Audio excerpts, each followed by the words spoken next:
Hello everyone, Golnaz ATEFI here. I'm a third-year PhD student based in Maastricht, the Netherlands. And today I would like to discuss a systematic review we're conducting about how acceptance and commitment therapy, shortly ACT, interventions work for informal caregivers of people with chronic conditions. So to start, maybe we should briefly discuss what ACT is. So ACT basically is a type of psychotherapy with transdiagnostic approach that targets psychological flexibility.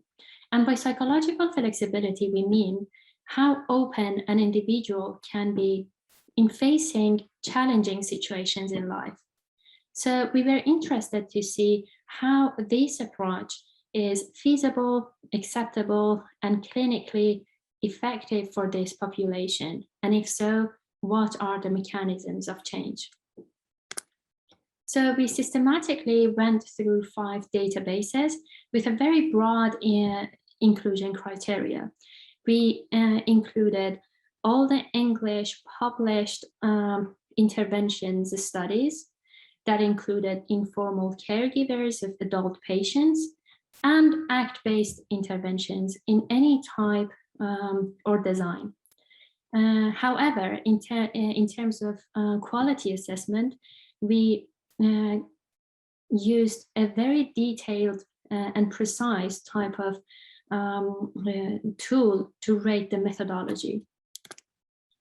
So we ended up with 17 studies. The majority of them were focusing on informal caregivers of people with dementia.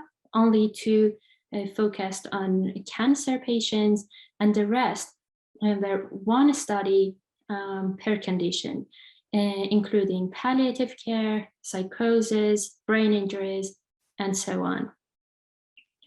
So ACT in general appeared to be quite feasible and acceptable, despite of different designs and different informal caregivers population we had.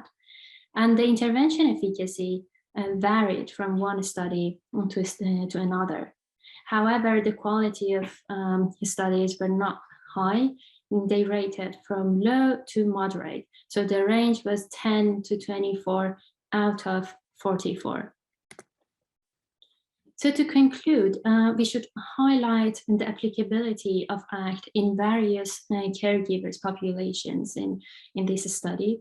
And also in terms of mechanism of change, psychological flexibility might play a substantial role as a buffer against negative psychological symptoms such as depression, anxiety, or stress, and at the same time promote individuals in their life satisfaction or their self-competence.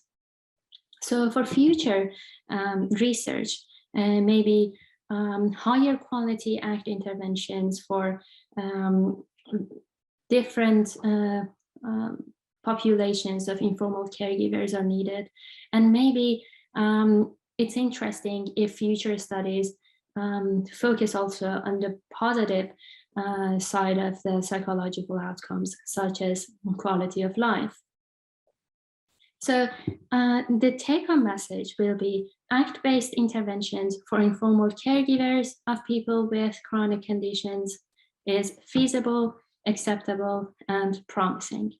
Thank you very much for your attention.